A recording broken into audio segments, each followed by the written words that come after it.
الحمد لله نحمده ونستعينه ونستغفره ونعوذ بالله من شرور أنفسنا ومن سيئات أعمالنا من يهده الله فلا مضل له ومن يضلل فلا هادي له وأشهد أن لا إله إلا الله وحده لا شريك له وأشهد أن محمدًا عبده ورسوله أرسله بالهدى ودين الحق ليظهره على الدين كله ولو كره المشركون اللهم صل على محمد وعلى آل محمد كما صليت على إبراهيم وعلى آل إبراهيم إنك حميد مجيد اللهم بارك على محمد وعلى آل محمد كما باركت على إبراهيم وعلى آل إبراهيم في العالمين إنك حميد مجيد عباد الله أوصيكم ونفسي أولا بتقوى الله يا أيها الذين آمنوا اتقوا الله حق تقاته ولا تموتن إلا وأنتم مسلمون يا أيها الذين آمنوا اتقوا الله وقولوا قولا سديدا يصلح لكم أعمالكم ويغفر لكم ذنوبكم ومن يطع الله ورسوله فقد فاز فوزا عظيما يا أيها الناس اتقوا ربكم الذي خلقكم من نفس واحدة وخلق منها زوجها وبث منهما رجالا كثيرا ونساء واتقوا الله الذي تساءلون به والأرحام إن الله كان عليكم رقيبا أما بعد فإن أصدق الحديث كتاب الله وخير الهدي هدي محمد صلى الله عليه وسلم وشر الأمور محدثاتها وكل محدثة بدعة وكل بدعة ضلالة وكل ضلالة في النار അള്ളാഹുവിൻ്റെ സത്യവിശ്വാസികളായ അടിമകൾ തഖ്വയുള്ളവരായി ജീവിക്കുകയും അതുവഴി ദുനിയാവിലും ആഖിറത്തിലും അള്ളാഹു പൊരുത്തപ്പെടുന്ന ജീവിതം സമ്പാദിക്കുകയും ചെയ്യണമെന്ന് ആദ്യമായി എന്നോടും തുടർന്ന് നിങ്ങൾ ഓരോരുത്തരോടും വസിയത്ത് ചെയ്യും. അല്ലാഹു സുബ്ഹാനഹു വ തആല ഭൂമിയിൽ മനുഷ്യൻ ജീവിച്ച ചരിത്രത്തെ നാലായി വിഭജിച്ചിട്ടുണ്ട്. ആദ്യത്തെ മനുഷ്യൻ തൊട്ട് ഖിയാമത്ത് നാൾ വരെയുള്ള മനുഷ്യ സമൂഹത്തിൻ്റെ ചരിത്രത്തെ 4 ഖണ്ഡികകളാക്കി തിരിച്ചിട്ടുണ്ട്. ഒന്നാമത്തെ ഭാഗം മനുഷ്യ ചരിത്രത്തിൻ്റെ ശൈശവഘട്ടമാണ്. ആദം അലൈഹിസ്സലാത്തു വസ്സലാം തൊട്ട് നൂഹ് നബി അലൈഹിസ്സലാത്തു വസ്സലാം വരെയുള്ള കാലഘട്ടമാണ് മനുഷ്യ ചരിത്രത്തിൻ്റെ ശൈശവഘട്ടം. രണ്ടാമത്തത് നൂഹ് നബി അലൈഹിസ്സലാത്തു വസ്സലാം തൊട്ട് ഇബ്രാഹിം അലൈഹിസ്സലാത്തു വസ്സലാം വരെയുള്ള കാലഘട്ടമാണ്. അത് മനുഷ്യ ചരിത്രത്തിൻ്റെ ബാല്യഘട്ടമാണ്.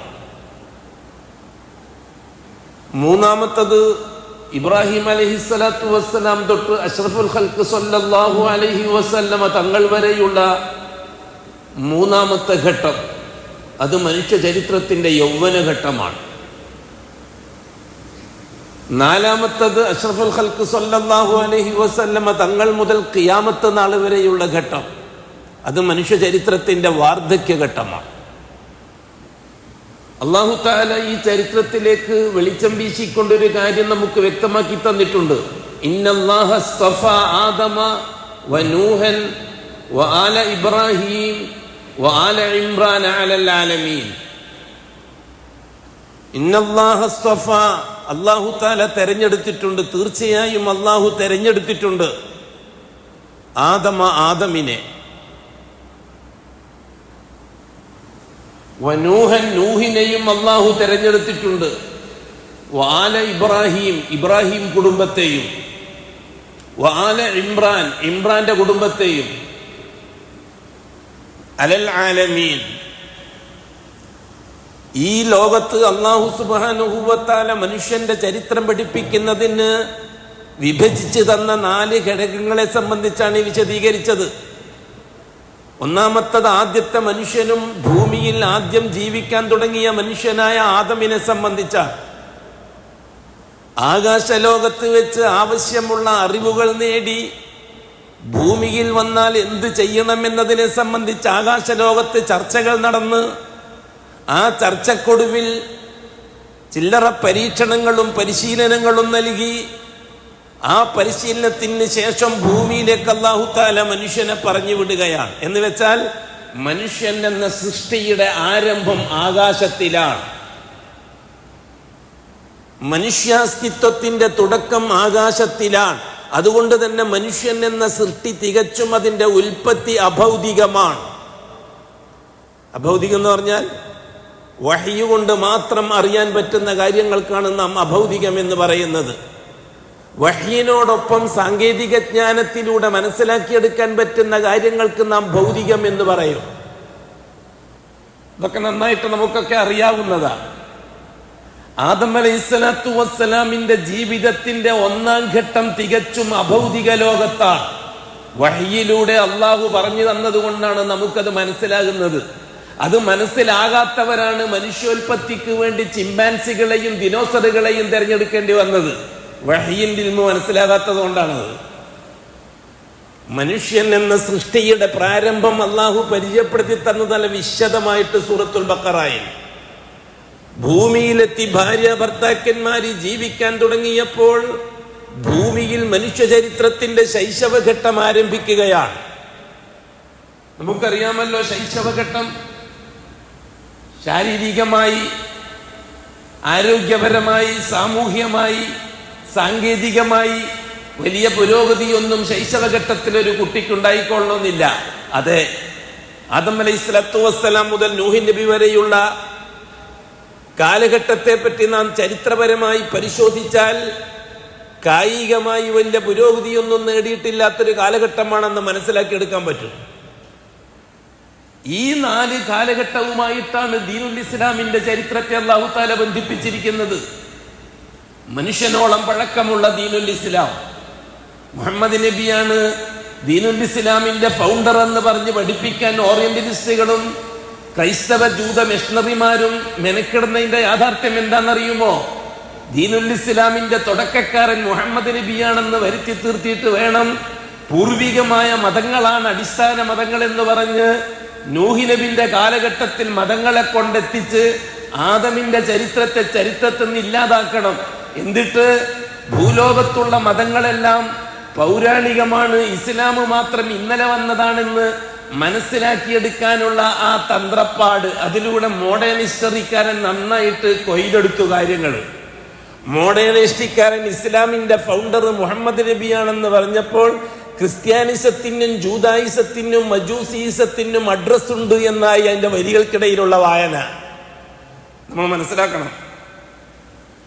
സാധാരണ നാം പറയാറുണ്ട് ഇസ്ലാമിക് ഹിസ്റ്ററി എന്ന പേരും പറഞ്ഞ് മുസ്ലിം ഹിസ്റ്ററി പഠിച്ച ഗതികേട് നമുക്കുണ്ട്, പ്രത്യേകിച്ചിട്ട് കേരളക്കാർക്ക്. മുസ്ലിം ഹിസ്റ്ററി പഠിക്കും, എന്നിട്ട് അതിന് ഇസ്ലാമിക് ഹിസ്റ്ററി എന്ന് പേരിടും. അതിലൂടെ സംഭവിച്ചത് എന്താണെന്നറിയുമോ? ദീനുൽ ഇസ്ലാമിന്റെ തനതായ രീതി പഠിച്ചെടുക്കാൻ ആ ഹിസ്റ്ററിയിലൂടെ കഴിയാതെ പോകും. അതാണ് അവർ ഉദ്ദേശിക്കുന്നത്. അല്ലാഹു സുബ്ഹാനഹു വ തആല ഭൂമിയിൽ ജീവിക്കുന്ന മനുഷ്യനായ 1-ാമത്തെ മനുഷ്യനായ ആദമിനെയും ഹവ്വാനെയും ഏതാണ്ട് ഒരു 2,000-3,000-4,000 കൊല്ലത്തോളം ഈ ഭൂമിയിൽ പരിശീലിപ്പിച്ചെടുക്കുകയായിരുന്നു. ബഹുമാനപ്പെട്ട ആദം നബിക്ക് നുബുവത്തിന്റെ സ്ഥാനം നൽകിയ അല്ലാഹു തആല റസൂൽ റിസാലത്തിന്റെ സ്ഥാനം കൊടുത്തില്ല. എന്തുകൊണ്ട്? റസൂലിന്റെ ആവശ്യമുണ്ടായിരുന്നില്ല. എന്തുകൊണ്ടാണ് റസൂലിന്റെ ആവശ്യമില്ലാതിരുന്നത്? ഉലൂഹിയത്തിന്റെ ചർച്ചയില്ലാത്തത് കൊണ്ട്. ആദം അലൈഹിസ്സലാത്തു വസ്സലാം ഭാര്യ മക്കൾക്കിടയിൽ ചർച്ച ചെയ്യുന്നത് അള്ളാന്റെ റുബൂബിയത്തിനെ സംബന്ധിച്ചാണ്. ഉലൂഹിയത്തിന്റെ ചർച്ച ഭൂമിയിൽ ആരംഭിച്ചിട്ടില്ല. റുബൂബിയത്ത് എന്താണെന്ന്, ഉലൂഹിയത്ത് എന്താണെന്ന് അതെല്ലാം നിങ്ങൾക്ക് മനസ്സിലാക്കി വെച്ചിട്ടുണ്ടാകുമെന്ന് ഞാൻ വിശ്വസിക്കുന്നു.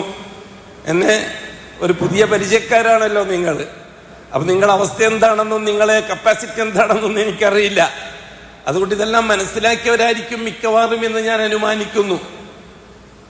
ബഹുമാനപ്പെട്ട ആദം അലൈഹിസ്സലാത്തു വസ്സലാമിന്റെ മരണത്തിന് ശേഷം രണ്ടാമത്തെ നബിയായി ശീസ് നബിയെയാണ് തെരഞ്ഞെടുത്തത്. അദ്ദേഹത്തെയും റസൂലാക്കിയില്ല. എന്തുകൊണ്ടെന്നറിയുമോ? ഉലൂഹിയത്തിന്റെ ദഅവത്ത് ആവശ്യമില്ലാത്തതുകൊണ്ട്. റുബൂബിയത്തിന്റെ ചർച്ച മാത്രമേ ആ സമയത്ത് ആവശ്യമുള്ളൂ. എന്തുകൊണ്ട്? സമൂഹം ശിർക്കിലെത്തിയിട്ടില്ല, കുഫറിലെത്തിയിട്ടില്ല, ജാറത്തിലെത്തിയിട്ടില്ല, ദർഗയിലെത്തിയിട്ടില്ല, ശൈഖിലെത്തിയിട്ടില്ല, വലിയിലെത്തിയിട്ടില്ല, ജിന്നിലെത്തിയിട്ടില്ല, മലക്കിലെത്തിയിട്ടില്ല. എല്ലാം അല്ലാഹ് എന്ന ചിന്തയിലാണ് ഇപ്പോഴുള്ളത്.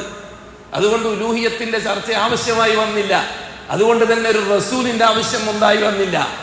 ശീസ് നബി മരണപ്പെട്ടതിന് ശേഷം ഇദ്രീസ് നബിയാണ് മൂന്നാമത്തെ നബിയായിട്ട് വരുന്നത്.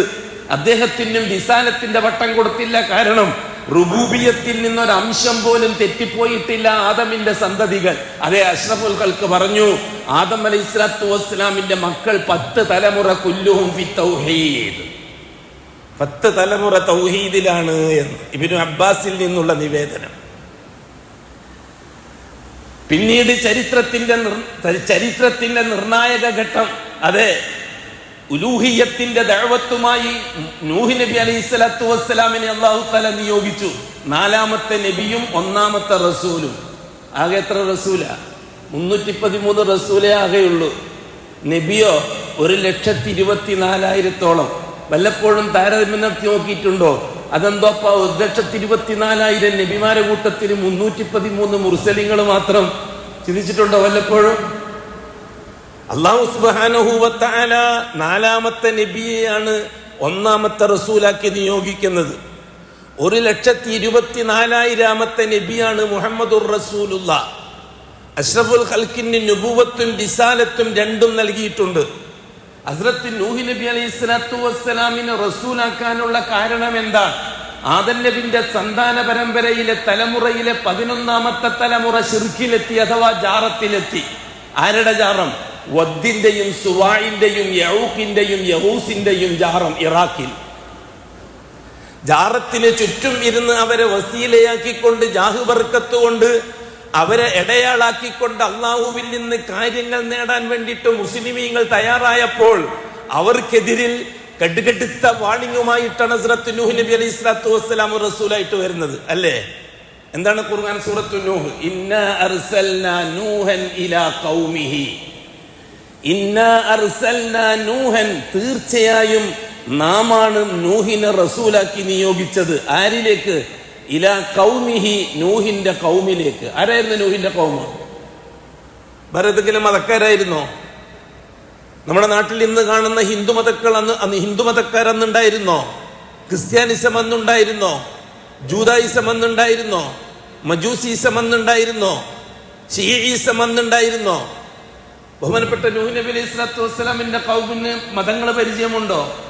ഏതെങ്കിലും സിദ്ധാന്തങ്ങൾ പരിചയമുണ്ടോ? അവർ മുഴുവനും പാരമ്പര്യ മുസ്ലിമീങ്ങളായിരുന്നില്ലേ? അവർ നല്ല ഉലമാക്കളായിരുന്നില്ലേ? അവർ നല്ല ആലിമീങ്ങളായിരുന്നില്ലേ? അവർ പള്ളി ഇമാമിങ്ങളും ഖത്തീബുമാരുമായിരുന്നില്ലേ? അവരൊക്കെ ഇറാഖിലെ പള്ളികളിൽ ദർസും മദ്രസയും നടത്തിക്കൊണ്ടുപോകുന്നവരായിരുന്നില്ലേ? കൃത്യമായി നിസ്കരിക്കുന്നവരായിരുന്നില്ലേ? കൃത്യമായി നോമനുഷ്ഠിക്കുന്നവരും ദിക്ർ തസ്ബീഹാത്തുകൾ ചെല്ലുന്നവരുമായിരുന്നില്ലേ? ആഖിറത്തിന് വേണ്ടി അരോഹരാത്തം രാവും പകലും പരിശ്രമിക്കുന്നവരായിരുന്നില്ലേ? എന്നിട്ടും അല്ലാഹു സുബ്ഹാനഹു വ തആല അവരിലേക്ക് റസൂലായിട്ട് നൂഹ് നബിയെ നിയോഗിക്കാൻ കാരണം എന്താണ്? നമ്മൾ പഠിക്കണം ഇസ്ലാമിന്റെ അരിഫ്. നമ്മൾ ചിലപ്പോൾ ഇങ്ങനെ അങ്ങോട്ട് തുടങ്ങിയിട്ടുണ്ടാവും പഠിക്കാൻ. ഇങ്ങനെ പിള്ളേർ 10 ഇങ്ങോട്ട് 10ാം ക്ലാസ്, 9ാം ക്ലാസ്, 8ാം ക്ലാസ്, 7ാം ക്ലാസ്, പിന്നെ 6, 5, 4, 3, 2, 1, പിന്നെ 1ാം ക്ലാസ് എങ്ങനെ പാസ്സാകുക? 0 ക്ലാസ്സിലേക്ക്. ഒന്നും ഉണ്ടാവില്ല. ഇങ്ങനെ അങ്ങോട്ട് തുടങ്ങിയാൽ മാഷാ അല്ലാഹ് എവിടെയെങ്കിലും എത്തും. 1 ചേർക്കുക, 2ലേക്ക് ജയിക്കുക, 3ലേക്ക് ജയിക്കുക. നമ്മൾ ഈമാന്റെയും തൗഹീദിന്റെയും വിഷയത്തിൽ 10 ഇങ്ങോട്ട് വന്നോ അതോ 1 അങ്ങോട്ട് പോയോ? സ്വന്തം ആത്മകലനം ചെയ്യാനാണ് ഞാൻ ചോദിക്കുന്നത്. എൻ്റെ നഫ്സിനോട് ഞാൻ ചോദിക്കണം, നിങ്ങളോട് ഓരോരുത്തരും നിങ്ങളോട് ചോദിക്കണം. ഞാൻ തൗഹീദിന്റെ കാര്യത്തിൽ 10 ഇങ്ങോട്ട് എണ്ണിയതാണോ അതോ 1 അങ്ങോട്ട് എണ്ണിയതാണോ എന്ന് അപ്പൊ തിരിച്ചറിയാൻ കഴിയും. ബഹുമാനപ്പെട്ട നൂഹ് നബി അലൈഹി സ്വലാത്തു വസ്സലാമിനോട് അല്ലാഹു തആല പറഞ്ഞത് അൻ അൻദിർ ഖൗമക്, ഓ നൂഹ് നിന്റെ ജനതയെ നീ മുന്നറിയിപ്പ് കൊടുക്കണം, താക്കീത് കൊടുക്കണം. മിൻ ഖബലി അൻ യഅതിയഹും അദാബുൻ അലീം, കടുകടുത്ത ശിക്ഷ വരുന്നതിന് മുമ്പ് ജനത്തെ നിങ്ങൾ തിരുത്തിയെടുക്കണം നൂഹ്, അതിനാണ് നിങ്ങളെ നിയോഗിച്ചിരിക്കുന്നത് എന്ന്. എന്ത് തെറ്റാണ് നൂഹ് നബി അലൈഹി സ്വലാത്തു വസ്സലാമിന്റെ ഖൗമ് അവർ ജീവിക്കുന്ന ഇറാഖിൽ ചെയ്തുകൊണ്ടിരുന്നത്? എന്ത് തെറ്റ് ചെയ്തിട്ടാണ് മുന്നറിയിപ്പുമായിട്ട് റസൂല് വന്നത്? ഖുർആൻ കൊണ്ടോ ഹദീസ് കൊണ്ടോ ചരിത്രം കൊണ്ടോ നൂഹ് നബി അലൈഹി സ്വലാത്തു വസ്സലാമിന്റെ കാലഘട്ടത്തിലുള്ള ജനങ്ങൾ എന്തെങ്കിലും ഒരു മോശപ്രവർത്തനം ചെയ്തതായിട്ട് തെളിയിക്കാൻ കഴിയില്ല. ഹദീസ് കൊണ്ടും തെളിയിക്കാൻ കഴിയില്ല, താരീഖ് കൊണ്ടും തെളിയിക്കാൻ കഴിയില്ല. നമുക്കറിയാം ലൂത്ത് നബിന്റെ ഖൗമിന്റെ തെറ്റ് നമുക്കറിയാം, അറിയില്ലേ? ആദിന്റെ ഹൂദ് നബിന്റെ ഖൗമ് ചെയ്ത തെറ്റ് നമുക്കറിയാം, സാലിഹ് നബിന്റെ ഖൗമ് ചെയ്ത തെറ്റ് നമുക്കറിയാം, മൂസ നബിന്റെ ഖൗമ് ചെയ്ത തെറ്റ് നമുക്കറിയാം. അതൊക്കെ പരിശുദ്ധ ഖുർആൻ വിശദീകരിച്ചിട്ടുണ്ട്. എന്നാൽ നൂഹ് നബി അലൈഹി സ്വലാത്തു വസ്സലാം നിയോഗിക്കപ്പെട്ട ഖൗമ് എന്ത് തെറ്റാണ് ഖുർആൻ കൊണ്ടും ഹദീസ് കൊണ്ടും നമുക്ക് മനസ്സിലാക്കിയെടുക്കാൻ പറ്റുക? പിന്നെ എന്തിനാണ് ഇത്രയും വലിയ മുന്നറിയിപ്പുമായിട്ട് നൂഹ് നബി വന്നത്? വല്ലാഹി നൂഹ് നബിന്റെ ഏറ്റവും കൊടിയ തെറ്റ് 5 ഔലിയാക്കൾക്ക് ജാറങ്ങൾ കെട്ടി ആ ഔലിയാക്കളെ ഇടയാളുകളാക്കി നിർത്തുകയായിരുന്നു. മറ്റൊരു തെറ്റും നൂഹ് നബിന്റെ ഖൗമ് ചെയ്തതായിട്ട് നമുക്ക് പ്രമാണം കൊണ്ട് തെളിയിക്കാൻ കഴിയില്ല. എന്നിട്ടും അല്ലാഹു സുബ്ഹാനഹു വ തആല പറഞ്ഞു അൻ അൻദിർ ഖൗമക്, ഓ നൂഹ് നിന്റെ ഖൗമിനെ നീ മുന്നറിയിപ്പ് കൊടുക്കണം. മിൻ ഖബലി അൻ യഅതിയഹും അദാബുൻ അലീം, കടുകടുത്ത ശിക്ഷ വരുന്നതിന് മുമ്പായിട്ട്. നൂഹ് നബി അലൈഹി സ്വലാത്തു വസ്സലാമാണ് ഉലൂഹിയത്തിന്റെ ദഅവത്തുമായിട്ട് ആദ്യം വന്ന പ്രവാചകൻ. എന്താണ് ഉലൂഹിയത്തും റുബൂബിയത്തും നമ്മളെ വ്യത്യാസം അറിയാവോ? ഒറ്റ വാക്കി പറഞ്ഞുതരാം മലയാളികൾക്ക് മനസ്സിലാവാൻ. റുബൂബിയത്ത് എന്ന് പറഞ്ഞാൽ അങ്ങനെ ഇങ്ങോട്ട് എന്തെല്ലാം കിട്ടുന്നോ അത് അള്ളാഹുവിൽ നിന്ന് മാത്രമാണെന്ന് അംഗീകരിച്ചു കൊടുക്കുക, അതാണ് റുബൂബിയത്ത്. ഉലൂഹിയത്തോ അതിനാൽ ഇങ്ങന്ന് അങ്ങോട്ട് എന്തെല്ലാം കൊടുക്കുന്നോ അത് അള്ളാഹ്ക്ക് മാത്രമേ കൊടുക്കാവൂ എന്നതാണ് ഉലൂഹിയത്ത്. മനസ്സിലായല്ലോ? അപ്പൊ ലാ ഇലാഹ ഇല്ലല്ലാഹ്ന്റെ മഅന, ലാ ഇലാഹ ഇല്ലല്ലാഹ്ക്ക് ലാ റബ്ബ ഇല്ലല്ലാഹ്ന്റെ അർത്ഥം വെച്ചുകൂടാ. സൂഫികൾ വെക്കുന്നത് അങ്ങനെയാണ് സൂഫികൾ പിഴച്ചത്, ഷിയാക്കൾ പിഴച്ചത് അവിടെയാണ്. ലാ ഇലാഹ ഇല്ലല്ലാഹ്ക്ക് ലാ റബ്ബ ഇല്ലല്ലാഹ്ന്റെ അർത്ഥം വെച്ചതുകൊണ്ട് ലാ റബ്ബ ഇല്ലല്ലാഹ് വേറെ, ലാ ഇലാഹ ഇല്ലല്ലാഹ് വേറെ. ലാ ഇലാഹ ഇല്ലല്ലാഹ് എന്ന കലിമ ആകാശ ലോകത്ത് അർവാഹുകളെ കൊണ്ട് പറയിപ്പിച്ചിട്ടുണ്ട് അല്ലാഹ്. എന്നിട്ടാണ് ഭൂമിയിലേക്ക് അയച്ചത്. അതുകൊണ്ട് തന്നെ റുബൂബിയത്ത് ചർച്ച ചെയ്യാൻ വേണ്ടി അല്ലാഹു പ്രവാചകന്മാരെ നിയോഗിച്ചില്ല. ആകാശ ലോകത്താണ് ആ ചർച്ച നടന്നത്. വഇദ് അഖദ റബ്ബുക മിൻ ബനി ആദമ മിൻ ദുഹൂരിഹിം ദുർരിയ്യതഹും ഫഅശ്ഹദഹും അലാ അൻഫുസിഹിം അലസ്തു ബിറബ്ബികും ഖാലൂ ബലാ ശഹിദിനാ. ആകാശ ലോകത്ത് വെച്ച് ഖിയാമത്ത് നാൾ വരെ ഭൂലോകത്ത് ജനിച്ചു വരാനുള്ള മനുഷ്യരുടെ ആത്മാക്കളുടെ സമ്മേളനം. ആ സമ്മേളനത്തിൽ ഉടലോടുകൂടി ആദമിനെയും പങ്കെടുപ്പിച്ചു. ആ സമ്മേളനത്തിൽ ഒരു സംവാദം നടന്നു മനുഷ്യരുമായിട്ട് അല്ലാഹു തആല. ആ സംവാദത്തെ സംബന്ധിച്ചാണ് പരിശുദ്ധ ഖുർആനിൽ നമ്മളെ ഇത് അറിയിക്കുന്ന അല്ലാഹു തആല. വഇദ് അഖദ റബ്ബുക്, നിങ്ങളുടെ റബ്ബ് കരാറ് വാങ്ങിയ സന്ദർഭം. മിൻ ബനി ആദം മിൻ ളുഹൂരിഹിം ദുർരിയ്യതഹും, ആദമിന്റെ സന്താന പരമ്പരകൾ അവരുടെ റൂഹുകളെ ആദമിന്റെ മുതുകിൽ നിന്ന് വെളിയിലേക്ക് കൊണ്ടുവന്ന് ഒരുമിച്ചു കൂട്ടി. ആ അർവാഹുകളുമായിട്ട് അല്ലാഹു ഒരു കരാറ് വാങ്ങിയിട്ടുണ്ട്. കരാറ് വാങ്ങുക മാത്രമല്ല, ഫഅശ്ഹദഹും, ആദമിന്റെ മക്കളോട്, മനുഷ്യരോട്, അവിടെ ജാതിയില്ല, മതമില്ല, വ്യത്യാസങ്ങളില്ല. ഇന്ന് ഭൂലോകത്ത് ജീവിക്കുന്ന മുഴുവൻ മനുഷ്യർ 1050 കോടിയോളം വരുന്ന മനുഷ്യർ, ഇന്നലെ വരെ മരിച്ചുപോയവർ, ഇനി അങ്ങോട്ട് വരാനിരിക്കുന്നവർ, അത് ഹിന്ദുക്കളായാലും ശരി, ക്രിസ്ത്യാനിയായാലും ശരി, ജൂതനോ മജൂസിയോ നിരീശ്വരവാദിയോ ആയാലും ശരി, മനുഷ്യൻ എന്ന അഡ്രസ്സിലുള്ളവരുടെ സമ്മേളനമാണ്. അസമ്മേളനത്തിൽ വെച്ചാണ് അല്ലാഹു സുബ്ഹാനഹു വ തആല കരാറ് വാങ്ങുന്നത്. ഫഅശ്ഹദഹും, അന്ന് മനുഷ്യരെ കൊണ്ട് അല്ലാഹു ഷഹാദത്ത് പറയിപ്പിച്ചു. ഫഅശ്ഹദഹും, അന്ന് അല്ലാഹു തആല മനുഷ്യരോട് ഷഹാദത്ത് പറയിപ്പിച്ചു. ഏതായി മനുഷ്യൻ? മുസ്ലിങ്ങളോ? മനുഷ്യർ, ആദമിന്റെ മക്കൾ. ഇന്നും ഭൂലോകത്ത് ജീവിക്കുന്ന സർവ്വജാതി മത വിഭാഗങ്ങളിൽപ്പെട്ടവരും അല്ലാത്തവരും മനുഷ്യൻ എന്ന അഡ്രസ്സിലുള്ള മുഴുവൻ പേരോടും അല്ലാഹു ഷഹാദത്ത് പറയിപ്പിച്ചു. അലാ അൻഫുസിഹിം, ഓരോരുത്തരെ കൊണ്ടും അല്ലാഹു ഷഹാദത്ത് പറയിപ്പിച്ചു. എന്താ ഷഹാദത്ത്? അലസ്തു ബി റബ്ബിക്കും, ഞാനല്ലേ നിങ്ങളെ റബ്ബ്. അല്ലേ, വല്ലപ്പോഴും വായിച്ചു നോക്കിയിട്ടുണ്ടോ പരിഭാഷ എങ്ങാനോ?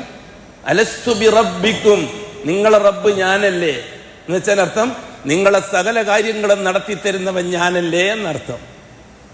അതാണ് ഞാൻ നേരത്തെ പറഞ്ഞത് റുബൂബിയത്തിന്റെ മഅന. അങ്ങ് ഇങ്ങോട്ട് എന്ത് കിട്ടുന്നോ അത് മുഴുവനും അള്ളാഹുവിൽ നിന്ന് മാത്രമാണെന്ന് അംഗീകരിച്ചു കൊടുക്കലാണ് റുബൂബിയത്ത് അംഗീകരിച്ചു കൊടുക്കുക എന്ന് പറഞ്ഞാൽ. മാമന റബ്ബ്, എന്താണ് റബ്ബ്? എന്താണ് റബ്ബിന്റെ മഅന? എനിക്കറിയാം, സാധാരണ നമ്മൾ മലയാളികൾ റബ്ബിന് രക്ഷിതാവ് എന്ന് അർത്ഥം വെക്കാറ്. റബ്ബിന് രക്ഷിതാവ് എന്ന് അർത്ഥം വെച്ചപ്പോ റബ്ബ് എന്താന്ന് തിരിയാതെ പോയി കേരളക്കാർക്ക്. അതാ കുഴപ്പം. റബ്ബിന് രക്ഷിതാവ് എന്ന് അർത്ഥം വെച്ചപ്പോ രക്ഷിതാവ് എന്ന് ആരെയാ പറഞ്ഞുകൂടാത്ത? സ്കൂളിൽ കേൾക്കുന്ന കുട്ടികളെ സ്കൂളിൽ ചേർക്കാൻ വേണ്ടി പോയ അപേക്ഷാ ഫോറം പൂരിപ്പിച്ചു കൊടുക്കണ്ടേ? ആ അപേക്ഷാ ഫോറത്തിൽ ഒന്നാമത്തെ ചോദ്യം കുട്ടിയുടെ പേര് അല്ലേ, നമ്മൾ കുട്ടിയുടെ പേര് പറഞ്ഞു കൊടുക്കും. രണ്ടാമത്തെ ചോദ്യം കുട്ടിയുടെ പിതാവിന്റെ പേര് അല്ലേ. മൂന്നാമത്തെ ചോദ്യം കുട്ടിയുടെ രക്ഷിതാവിന്റെ പേര്. എന്നേതല്? അള്ളാഹുന്നാ. അള്ളാഹു എഴുതല്. അവന്റെ റബ്ബിന് രക്ഷിതാവ് അർത്ഥം വെച്ച അള്ളാഹു എഴുതണ്ടേ? പിന്നെ അവിടെ നമ്മൾ സാധാരണ ഉമ്മ ഉപ്പ ഉണ്ടെങ്കിൽ ഉപ്പാന്റെ എല്ലാം കാരണന്മാരെ അല്ലെങ്കിൽ ഉമ്മാന്റെ പേരിലൊക്കെ അല്ലേ എഴുതല്. അപ്പൊ രക്ഷിതാവ് എല്ലാവരും രക്ഷിതാവാ, അങ്ങനെ കുറെ രക്ഷിതാവാ. അതാ പ്രശ്നം.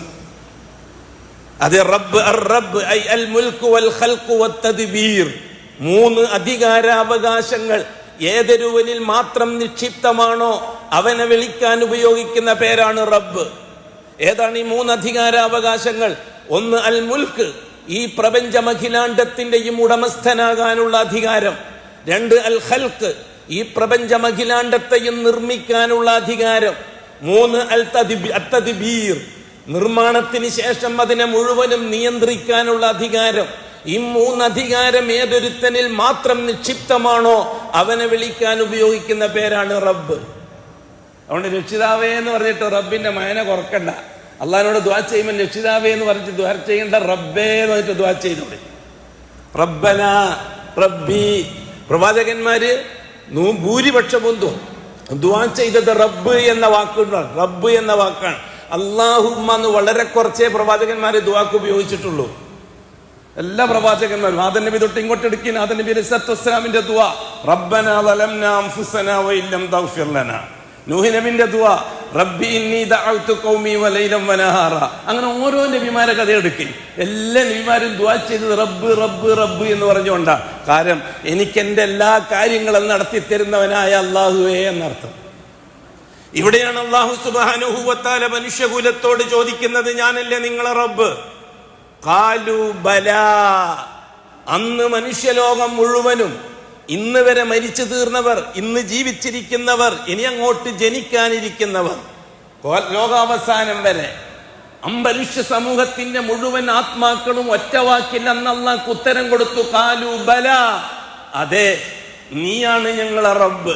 ഷഹീദിന, ഭൂമിയിലെത്തിയാൽ ജീവിച്ച് തെളിയിക്കാൻ ഞങ്ങൾ തയ്യാറാ. ഇതല്ലേ ഷഹാദ? ഇതല്ലേ ഒന്നാമത്തെ ഷഹാദ? രണ്ടാമത്തെ ഷഹാദ അല്ലേ അശ്ഹദു അല്ലാ ഇലാഹ ഇല്ലല്ലാഹ്? ഒന്നാമത്തെ ഷഹാദ അശ്ഹദു അല്ലാ റബ്ബ ഇല്ലല്ലാഹ് എന്നല്ലേ? ആ ഷഹാദത്ത് ആകാശ ലോകത്ത് കഴിഞ്ഞു പോയില്ലേ? ഇനി വീണ്ടും അത് ചർച്ച ചെയ്തുകൊണ്ടിരിക്കണോ? രണ്ടാമത്തെ ഷഹാദയല്ലേ ഭൂമിയിൽ ചർച്ച ചെയ്യുന്നത് നൂഹ് നബിന്റെ കാലം മുതൽ. എന്തുകൊണ്ടാണത്? ഇങ്ങുന്ന് അങ്ങോട്ട് കൊടുക്കുന്നത് അള്ളാഹു അല്ലാത്തവരിലേക്കായപ്പോൾ അരുത്, ലാ ഇലാഹ ഇല്ലല്ലാഹ്. അതിനാണ് ലാ ഇലാഹ ഇല്ലല്ലാഹ്. ഇങ്ങുന്ന് അങ്ങോട്ട് കൊടുക്കുന്നതിന് വേണ്ടി ഇങ്ങുന്ന് അങ്ങോട്ട് കൊടുക്കുന്ന കാര്യം അള്ളാഹുവിനോടൊപ്പമോ അള്ളാഹുവിനെ കൂടാതെയോ വലിയുകളെ, ശൈഖുകളെ, ജിന്നുകളെ, മലക്കുകളെ, ദീനാറുകളെ, ദിർഹമുകളെ, ആ ഐറ്റത്തിൽ ഒരു പറ്റം കാര്യങ്ങൾ അഷ്റഫുൽ ഖൽഖ് പഠിപ്പിച്ചു തന്നിട്ടുണ്ട്. കാര്യങ്ങൾക്ക് വേണ്ടി ഇവരെയൊക്കെ ഇടയിൽ നിർത്തി അള്ളാഹുവിനെ ഇടപെടിപ്പിക്കാൻ മെനക്കെടുന്ന സമൂഹത്തോടാണ് റസൂല് പറഞ്ഞത് അരുത്. ഒന്നും അള്ളാഹുമായിട്ട് ബന്ധമില്ല. ലാ ഇലാഹ ഇല്ലല്ലാഹ്, ഉലൂഹിയ്യത്ത് അല്ലാഹുവിന് മാത്രം.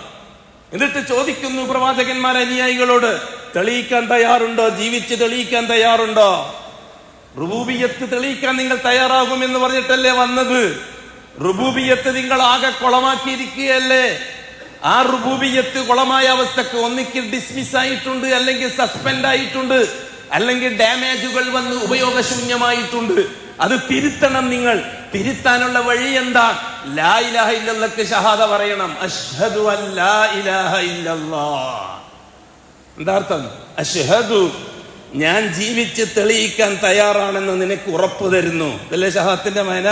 അർത്ഥം അറിഞ്ഞ് മനസ്സിലുറപ്പിച്ച് നാവുകൊണ്ട് വെളിവാക്കി പറയുന്നു. പണ്ട് 5-ാമത്തെ വയസ്സിൽ കുട്ടികളെ മദ്രസയിൽ ചേർത്തതാ, മൊല്ലാക്ക കാണാതെ പഠിപ്പിച്ചു കൊടുത്തതാന്ന്. ഇസ്ലാം കാര്യം 5 അവകൾ അറിയല് ഫർളല്ലേ? ഇസ്ലാം ഈമാൻ അറിഞ്ഞില്ലെങ്കിൽ നരകം അവരുടെ വീട്ടിൽ, ഇതൊക്കെ പണ്ട് എല്ലാവരും പാടി പഠിച്ചതാ. അപ്പൊ ഇസ്ലാം കാര്യം ഒന്നാമത്തത് ഷഹാദത്ത്. എന്താണ് ഷഹാദ? അഷ്ഹദു അല്ലാ ഇലാഹ ഇല്ലല്ലാഹ്, ആരാധനക്ക് അർഹൻ അല്ലാഹു അല്ലാതെ മറ്റാരും ഇല്ലെന്ന് ഞാൻ അർത്ഥം അറിഞ്ഞ് മനസ്സിലുറപ്പിച്ച് നാവുകൊണ്ട് വെളിവാക്കി പറയുന്നു. വഅഷ്ഹദു അന്ന മുഹമ്മദൻ റസൂലുള്ളാഹ്, മുഹമ്മദ് നബി അള്ളാന്റെ റസൂലും പ്രവാചകനുമാണെന്ന് ഞാൻ അർത്ഥം അറിഞ്ഞ് മനസ്സിലുറപ്പിച്ച് നാവുകൊണ്ട് വെളിവാക്കി പറയുന്നു. അന്ന് 5-ാമത്തെ വയസ്സിൽ 1-ാം ക്ലാസ്സിൽ മൊല്ലാക്കൊക്കെ ചൊല്ലിക്കൊടുത്തതാ. ഇന്ന് വരെ ആ എന്തിന്റെ അർത്ഥമാണ് ഞാൻ പഠിച്ചത് എന്ന് ഇന്ന് വരെ ചിന്തിക്കാൻ നമ്മൾ തയ്യാറായിട്ടില്ല. പിന്നെ നമ്മൾ പഠിച്ചത് കംപ്ലീറ്റ് നിസ്കാരം, നോമ്പ്, സക്കാത്ത്, ഹജ്ജ്. 2-ാം ക്ലാസ്സിലെത്തിയാലും നിസ്കാരം, നോമ്പ്, സക്കാത്ത്, ഹജ്ജ്. 3-ാം ക്ലാസ്സിലെത്തിയാൽ നിസ്കാരം, നോമ്പ്, സക്കാത്ത്, ഹജ്ജ്. 4-ാം ക്ലാസ്സിലെത്തിയാൽ നിസ്കാരം, നോമ്പ്, സക്കാത്ത്, ഹജ്ജ്. 5-ാം ക്ലാസ്സിലെത്തിയാൽ നിസ്കാരം, നോമ്പ്, സക്കാത്ത്, ഹജ്ജ്. ഷഹാദത്ത് എവിടെ പോയി? ദർസിൽ പോയ ആദ്യത്തെ കിതാബ് മുത്തഫരിദ്, അവിടെ ബാബു സല നിസ്കാരത്തിന്റെ അധ്യായം, ബാബു ഷഹാദ എവിടെ പോയി? 2-ാമത്തെ അധ്യായം, പിന്നെ 2-ാമത്തെ ക്ലാസ്, 3-ാമത്തെ ക്ലാസ്, 3-ാമത്തെ കിതാബ് നൂറുൽ അബ്സാർ. കേരളക്കാർക്ക് പരിചയമുള്ളതായതുകൊണ്ടാണ് ഞാനത് പറയുന്നത്. ഷാഫി മദ്ഹബുകാർക്ക് നൂറുൽ അബ്സാർ 1-ാമത്തെ പാഠം ബാബു സല, ബാബു ഷഹാദ എവിടെ പോയി? അടുത്ത കിതാബ് ഉദ്ദത്തു സാലിക്കി വ ഉദ്ദത്തു സാലിക്കി, ബാബു സല 1-ാമത്തെ പാഠം, 1-ാം ഷഹാദത്തിന്റെ പാഠം എവിടെ പോയി?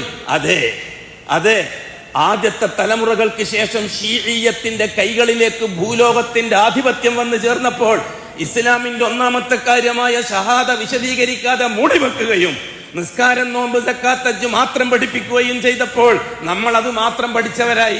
അതുകൊണ്ട് ഷഹാദത്ത് എന്താണെന്ന് നമ്മൾ ചിന്തിക്കുക പോലും ചെയ്തിട്ടില്ല ഇന്നേ വരെ. എന്തിനാണ് ഞാൻ കരാർ ചെയ്തിരിക്കുന്നത്? ഇന്ന് വരെ ആ കരാറിനെ പറ്റി നമ്മൾ ആലോചിച്ചിട്ടില്ല. എന്തിന്റെ അർത്ഥമാണ് അറിഞ്ഞത് എന്ന് ഇതുവരെ ചിന്തിച്ചിട്ടില്ല. എന്തിനെയാണ് മനസ്സിലുറപ്പിച്ചത് എന്ന് ഇതുവരെ ചിന്തിച്ചിട്ടില്ല. എന്താണ് നാവ് കൊണ്ട് വെളിവാക്കി പറഞ്ഞത് എന്ന് ഇന്നേ വരെ ചിന്തിച്ചിട്ടില്ല.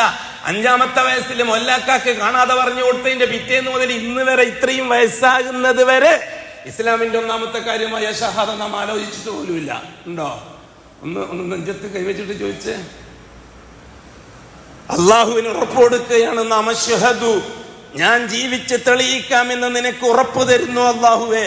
അല്ലാ ഇലാഹ ഇല്ലല്ലാഹ്, ഐ ലാ മഅബൂദ ബിഹഖിൻ ഇല്ലല്ലാഹ്. എന്റെ എന്തേത് കാര്യങ്ങൾ, അടുക്കള തൊട്ടങ്ങാടി വരെ, അങ്ങാടി തൊട്ട് അന്താരാഷ്ട്രം വരെ, ഭൂമി തൊട്ടാകാശം വരെ, എന്ത് പ്രശ്നങ്ങൾ ഉണ്ടെങ്കിലും അതിന് ആ പ്രശ്നപരിഹാരത്തിന് ഇടപെടാൻ നീയല്ലാതെ വേറൊരാളെ ഞാൻ പരിഗണിക്കുന്ന പ്രശ്നമില്ല. അശ്ഹദു, അത് തെളിയിക്കാൻ ഞാൻ തയ്യാറാണ്. അതല്ലേ ഷഹാദത്തിന്റെ മേന? ഒന്നും നെഞ്ഞത്ത് കൈവച്ചിട്ട് ചോദിച്ചേ, ഷഹാദത്ത് എത്രത്തോളം ക്ലിയർ ആണ് ഇപ്പോഴും എന്ന്? അല്ലാഹു അല്ലാത്ത എന്തെല്ലാം മഅബൂദുകളാണ് മനസ്സിലുള്ളത് എന്നൊന്നും ചിന്തിച്ചു നോക്കിയേ. മൊഹീദ്ദീൻ അബ്ദുൽ ഖാദിർ ജീലാനി പറഞ്ഞതുപോലെ, മൊഹീദ്ദീൻ അബ്ദുൽ ഖാദിർ ജീലാനി പറഞ്ഞു, എടോ നീ ലാ ഇലാഹ ഇല്ലല്ലാഹ് പറയുന്നു, നിന്റെ മനസ്സ് നിറച്ചും ബുദ്ധികളാണല്ലോ എന്ന്. മൊഹീദ്ദീൻ അബ്ദുൽ ഖാദിർ ജീലാനി ശിഷ്യന്മാരോട് പറഞ്ഞതാ, നിന്റെ മനസ്സ് നിറച്ചും വ്യത്യസ്ത ബുദ്ധികളല്ലേ, നീ എന്നിട്ട് ലാ ഇലാഹ ഇല്ലല്ലാഹ് പറഞ്ഞു നടക്കുകയും ചെയ്യും, നീ എന്തൊരു കള്ളത്തരമാണ് പറഞ്ഞുകൊണ്ടിരിക്കുന്നത്. അതുകൊണ്ടാ ഉലമാക്കളെ മൊഹീദ്ദീൻ അബ്ദുൽ ഖാദിർ ജീലാനിയെ ബഗ്ദാദിൽ നിന്ന് പുറത്താക്കാൻ തീരുമാനിച്ചത്, തൗഹീദ് പറഞ്ഞതുകൊണ്ട്.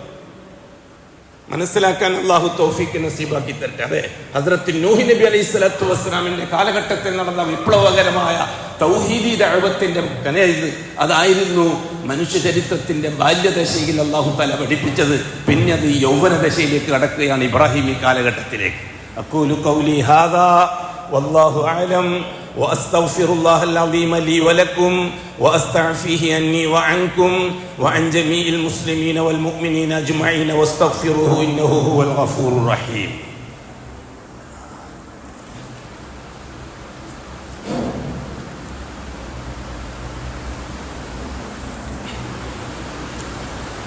الحمد لله رب العالمين والصلاة والسلام على أشرف المخلوقين محمد وآله وصحبه أجمعين.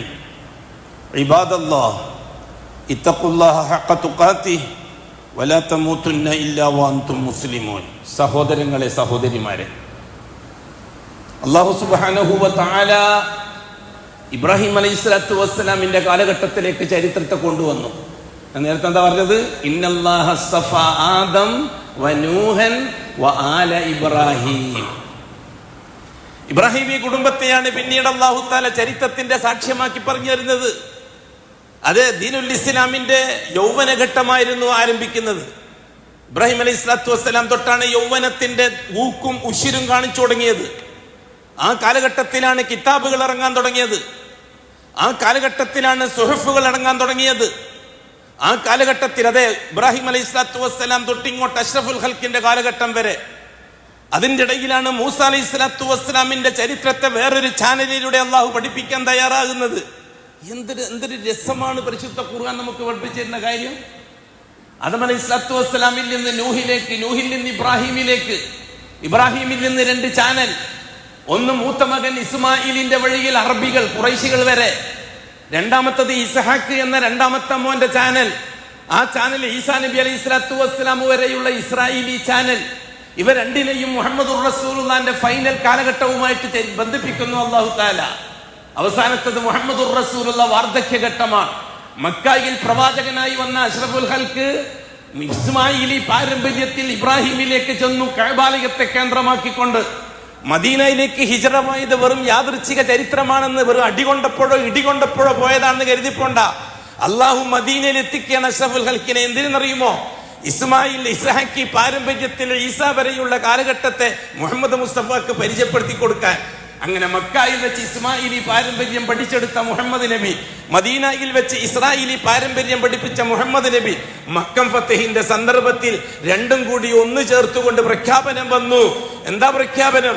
ബറാഅത്തും മിനല്ലാഹി വറസൂലിഹി ഇലൽ മുശ്രികീന യൗമൽ ഹജ്ജിൽ അക്ബർ. യൗമൽ ഹജ്ജിൽ അക്ബർ. എല്ലാം ക്ലിയർ. അങ്ങനെ വേണം തൗഹീദ് പഠിക്കാൻ. ആ രീതിയിൽ വേണം തൗഹീദ് പഠിക്കാൻ. അല്ലാഹു സുബ്ഹാനഹു വ തആല പ്രവാചകന്മാരെ ചരിത്രവുമായിട്ട് അഅമാലുകളെ ബന്ധിപ്പിച്ചത് ചരിത്രം മറക്കാതിരിക്കാനാ. നൂഹ് നബി അലൈഹി സ്വലാത്തു വസ്സലാമിന്റെ കാലഘട്ടവുമായിട്ട് അല്ലാഹു സുബ്ഹാനഹു വ തആല അഅമാലുകളെ ബന്ധിപ്പിച്ച് ചരിത്രം പഠിപ്പിച്ചു തന്നില്ല. എന്തുകൊണ്ട്? നൂഹ് നബി അലൈഹി സ്വലാത്തു വസ്സലാമിന്റെ കാലഘട്ടത്തിൽ പ്യൂർ തൗഹീദ് മാത്രം ചർച്ച ചെയ്യപ്പെട്ട കാലമാണ്. അതുകൊണ്ട് ആ കാലഘട്ടത്തെ ഓർമ്മിക്കാൻ വേറെ എന്തെങ്കിലും അമലുകളെ അല്ല അല്ലാഹു വെച്ചത്, തൗഹീദിലേക്കുള്ള ദഅവത്താണ് അല്ലാഹു വെച്ചത്.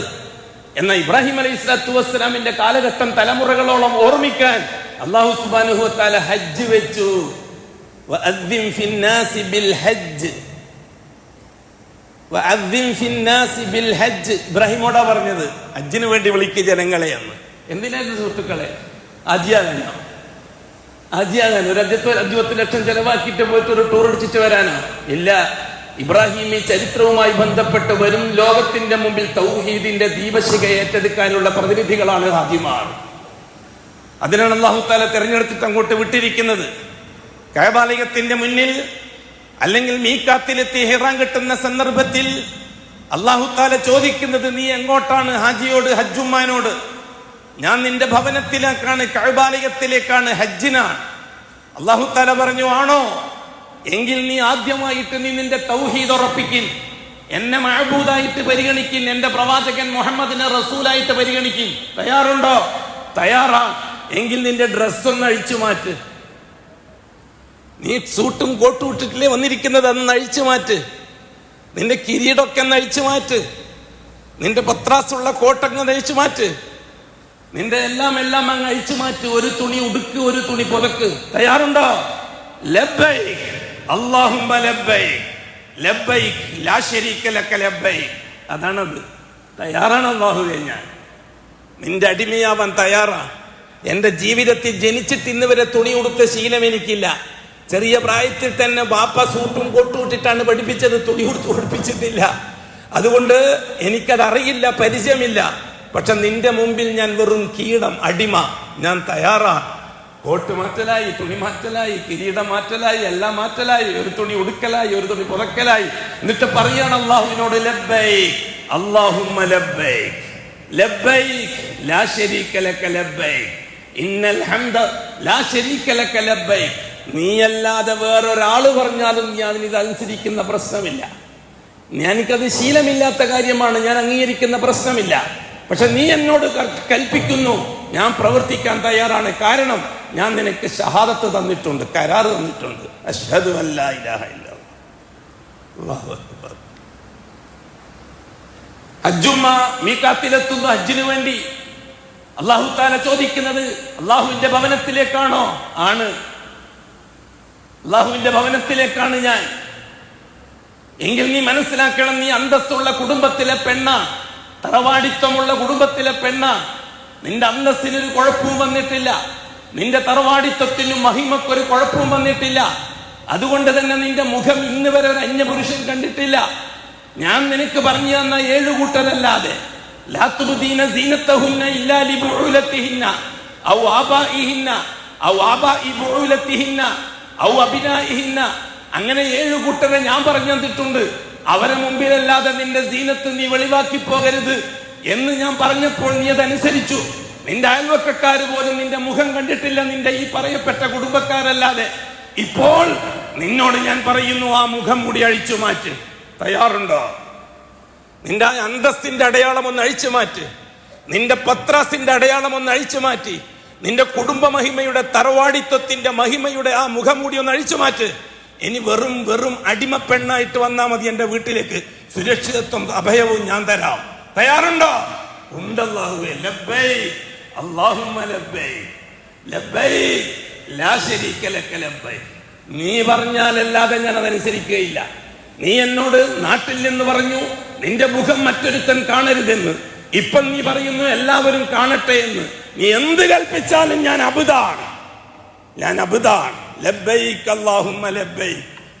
ആ തൽബിയത്ത് വിളിയുമായി ഹാജിമാർ ഏറ്റെടുക്കുന്നത് 4000 കൊല്ലം മുമ്പ് ഹദ്റത്ത് ഇബ്രാഹിം അലൈഹിസ്സലാത്തു വസ്സലാം ഏൽപ്പിച്ച തൗഹീദിന്റെ ദീപശിഖയാണ്. ഹാജിമാരും ഹജ്ജുമ്മമാരും 18 ലക്ഷത്തോളം വരുന്ന ഹാജി ഹജ്ജുമ്മമാര് ഇന്ന് മക്കയിലാണ്. ഇന്നവരെ മുസ്ദലിഫയും വിട്ട് കഅബയിലും ഒക്കെ അവർ മിനയിലെത്തിയിരിക്കുകയാണ്. ഇന്ന് കല്ലേറിന്റെ ദിവസമാണ്. ഇതെല്ലാം കഴിഞ്ഞ് വിദാഇന്റെ തവാഫും കഴിഞ്ഞ് അവർ തിരിച്ചു വരുമ്പോൾ, നാട്ടിലെത്തുമ്പോൾ എന്താണ് സംഭവിക്കുന്നത്? അള്ളാഹുവിനോട് കൊടുത്ത ഉറപ്പ് പാലിക്കുകയാണ്. എന്താണ് ഉറപ്പ്? ഹാജിയും ഹജ്ജുമയും ഹജറുൽ അസ്വദിന്റെ അടുത്തെത്തി തവാഫ് തുടങ്ങാൻ. ഹജറുൽ അസ്വദിന്റെ അടുത്തെത്തിയിട്ട് ഹാജി അള്ളാഹുവിനോടൊരു കരാറ് പറയേണ്ടതുണ്ട്. അല്ലാഹുമ്മ ഈമാനം ബിക് വതസ്ദീഖൻ ബികിതാബിക് വവഫാഅൻ ബിഅഹദിക് വത്തിബാഅൻ ലിസുന്നത്തി നബിയിക മുഹമ്മദ് സല്ലല്ലാഹു അലൈഹി വസല്ലം. ഹാജി പറയണം, 2 കൈയും പൊക്കി ഹജറുൽ അസ്വദിന്റെ മുമ്പിൽ വെറും ഒരു അടിമയായി കീഴടങ്ങൽ, അടയാളമായ കൈപൊക്കൽ, കീഴടങ്ങലാണത്, കീഴടങ്ങലാണ്. 2 കൈയും പൊക്കിയിട്ടാണും പെണ്ണും പറയുന്നു അല്ലാഹുമ്മ ഈമാനം ബിക്. ഏ അല്ലാഹ്, നിന്നെ മാത്രം അംഗീകരിച്ചുകൊണ്ട് വന്നവനാണ് ഞാൻ, അല്ലെങ്കിൽ വന്നവളാണ് ഞാൻ. സത്യം മുവഹിദുകൾക്ക് മാത്രമേ സത്യം പറയാൻ കഴിയുള്ളൂ. അല്ലാത്തവർ സകല ജാറങ്ങളിലും കയറി ഇറങ്ങിയിട്ടാണ് ഹജ്ജിന് പോയത്. സകല തങ്ങന്മാരെയും കണ്ടിട്ടാണ് ഹജ്ജിന് പോയത്. സകല ശൈഖന്മാരെ പൊരുത്തവും വാങ്ങിയിട്ടാണ് ഹജ്ജിന് പോയത്. എന്നിട്ട് അവിടെ എത്തിയിട്ട് അള്ളാഹിനോട് പറയുന്നു അല്ലാഹുമ്മ ഈമാനം ബിക്. ഏ അല്ലാഹ്, നിന്നെ മാത്രം വിളിച്ചിട്ട് പ്രാർത്ഥിച്ചിട്ട് വന്നവനാണ് ഞാനെന്ന്. സത്യമാണോ? എന്തിനാണ് ഹജറുൽ അസ്വദിനെ സാക്ഷിയാക്കിക്കൊണ്ട് കള്ളം പറയുന്നത്? രണ്ടാമത്തെ വാക്ക് വതസ്ദീഖൻ ബികിതാബിക്. നിന്റെ കിതാബ് സത്യപ്പെടുത്തിക്കൊണ്ടാണ് ഞാൻ വന്നിരിക്കുന്നത്. ആണോ? കോടികൾ ബാങ്കിൽ നിന്ന് ലോൺ എടുത്ത് പലിശക്ക്, അപ്പലിശന്റെ പൈസക്ക് ജീവിതം, ആ പൈസയിൽ നിന്ന് കിട്ടിയ ലാഭവുമായിട്ട് ഹജ്ജിന് പോയിട്ട് നീ അള്ളാഹിനോട് പറയാ നിന്റെ ഖുർആൻ സത്യമാക്കിക്കൊണ്ടാണ് ഞാൻ വന്നിരിക്കുന്നത് എന്ന്. ജീവിതത്തിന്റെ A to Z ഖുർആൻ എതിരായിരുന്നില്ലേ? ആയിരുന്നില്ലേ? അടുക്കള തൊട്ട് അങ്ങാടി വരെ ഖുർആൻ എതിരായിരുന്നില്ലേ? അങ്ങാടി തൊട്ട് അപ്പുറത്തേക്ക് വരെ ഖുർആൻ എതിരായിരുന്നില്ലേ? എന്നിട്ട് ഹാജിയും ഹജ്ജുമ്മയും പോയിട്ട് പറയാ വതസ്ദീഖൻ ബികിതാബിക്. മൂന്നാമതായിട്ട് ഹജറുൽ അസ്വദിനടുത്ത് പറയേണ്ട വാക്ക് എന്താണെന്നറിയോ? വഫാഅൻ ബിഅഹദിക്. നിന്നോട് ചെയ്ത കരാറ് പൂർത്തിയാക്കിക്കൊണ്ടാണ് ഞാൻ വന്നിരിക്കുന്നത് അല്ലാഹുവേ. ആണോ? ഒന്നാമത്തെ കരാർ അശ്ഹദു അല്ലാ ഇലാഹ ഇല്ലല്ലാഹ് അല്ലേ? എന്റെ ദൈനംദിന ജീവിതത്തിൽ എന്ത് പ്രശ്നമുണ്ടായാലും നീ അല്ലാത്തൊരു നബിനെ ഇടപെടിപ്പിക്കുന്ന പ്രശ്നമില്ല, ഒരു റസൂലിനെ ഇടപെടിപ്പിക്കുന്ന പ്രശ്നമില്ല, ഒരു ജിന്നിനെയോ മലക്കിനെയോ ഇടപെടിപ്പിക്കുന്ന പ്രശ്നമില്ല എന്ന് അത് ഞാൻ തെളിയിക്കാൻ തയ്യാറാണെന്ന് കരാറല്ലേ അള്ളാഹ് കൊടുത്തത്? അത് മുഴുവനും ലംഘിച്ചിട്ടല്ലേ ഹജ്ജിന് വേണ്ടി പോയിരിക്കുന്നത് ഭൂരിപക്ഷവും? അല്ലേ? മുവഹിദുകൾക്ക് മാത്രമല്ലേ ഇതിൽ രക്ഷപ്പെടാൻ പറ്റുള്ളൂ? നാലാമത്തെ വാക്ക് അതിനേക്കാൾ വലിയ തമാശ. വത്തിബാഅൻ ലിസുന്നത്തി നബിയിക മുഹമ്മദ്. നിന്റെ പ്രവാചകൻ മുഹമ്മദ് നബിന്റെ സുന്നത്തിനെ ഇത്തിബാ ചെയ്തുകൊണ്ടാണ് ഞാൻ വന്നിരിക്കുന്നത്. ഇത്തിബാ മീൻസ് ഇത്താഅത്തിന്റെ മാന വേറെ, ഇത്തിബാഇന്റെ മാന വേറെ. ഇത്താഅത്ത് അനുസരണം, ഇത്തിബാ അനുകരണം. ഇവിടെ പറഞ്ഞത് ഞാൻ നിന്റെ പ്രവാചകനെ അനുകരിച്ചുകൊണ്ടാണ് വന്നിരിക്കുന്നത്. ആണോ? ഇഹ്റാം കെട്ടാൻ വേണ്ടി കുളിക്കുമ്പോൾ തന്നെ ആദ്യം ചെയ്തത് ക്ലീൻ ചെയ്യുമായിരുന്നില്ലേ? ആയിരുന്നില്ലേ? ഇഹ്റാം കെട്ടാൻ വേണ്ടി തുടങ്ങുമ്പോൾ തന്നെ ആദ്യം ചെയ്ത് ക്ലീൻ ചെയ്യുമായിരുന്നില്ലേ? എന്നിട്ട് അസല്ലസിനടുത്ത് പോയിട്ട് പറയാ വത്തിബാലി സുന്നത്തി നബീക്ക എന്ന്. സത്യമാണോ പറഞ്ഞ വാക്ക്? ആ മുഹമ്മദ് നബിന്റെ ഇത്തബാവുമായിട്ടാണോ പോയിരിക്കുന്നത്? തിരിച്ചറിയാൻ അള്ളാഹു തൗഫീഖ് നസീബാക്കി തരട്ടെ. എൻ്റെ വാക്കുകൾ ഇച്ചിരി കട്ടി വാങ്ങുന്നുണ്ടെന്ന് തോന്നല്ലേ? കട്ടി അത് ശീലമാണ്, കട്ടിയല്ല, വിഷയത്തിൻ്റെ കട്ടി മാത്രം നിങ്ങൾ ആലോചിച്ചാൽ മതി. എൻ്റെ വാക്കുകളുടെ കട്ടിയെപ്പറ്റി നിങ്ങൾ ചിന്തിക്കേണ്ട.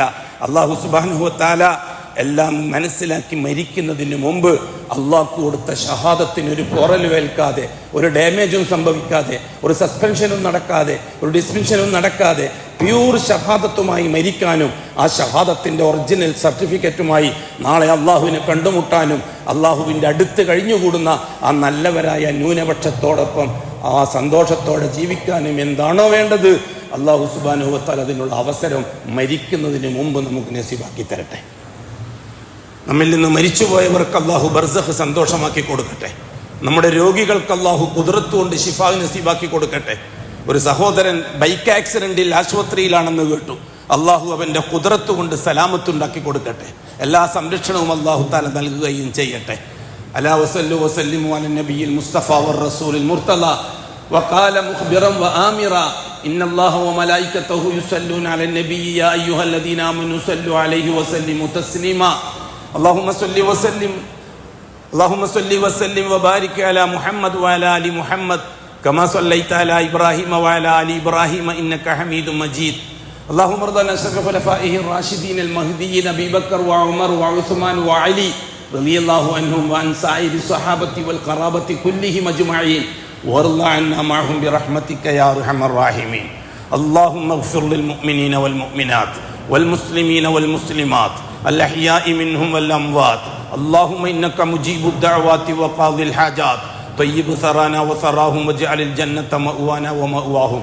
اللهم اصلحنا وأصلح أئمتنا وأمتنا وولاتنا وولاة أمورنا واجعل أمورنا بأيدي خيارنا حتى يقودنا إلى الخير من هو خير منا.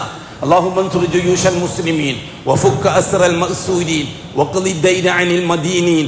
اللهم اكتب الستر والسلامة علينا وعلى والدينا وأولادنا وأزواجنا وعلى جميع الحجاج والعمار والزوار والغزاة والمسافرين صادرين والدين في بدك وبحرك وجوك أجمعين يا رب العالمين.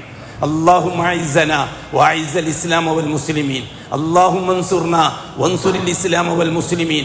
اللهم الف بين قلوب المسلمين الموحدين واصلح ذات بينهم يا رب العالمين. اللهم اذل الشرك والمشركين. اللهم اذل الكفر والكافرين. اللهم اذل الالحاد والملحدين. اللهم شتت شملهم وفرق جمعهم وقل عددهم وخالف بين كلماتهم وزلزل اقدامهم يا رب العالمين. ربنا آتنا في الدنيا حسنة وفي الآخرة حسنة وقنا عذاب النار. وصلى الله على خير خلقه محمد وآله وصحبه أجمعين والحمد لله رب العالمين.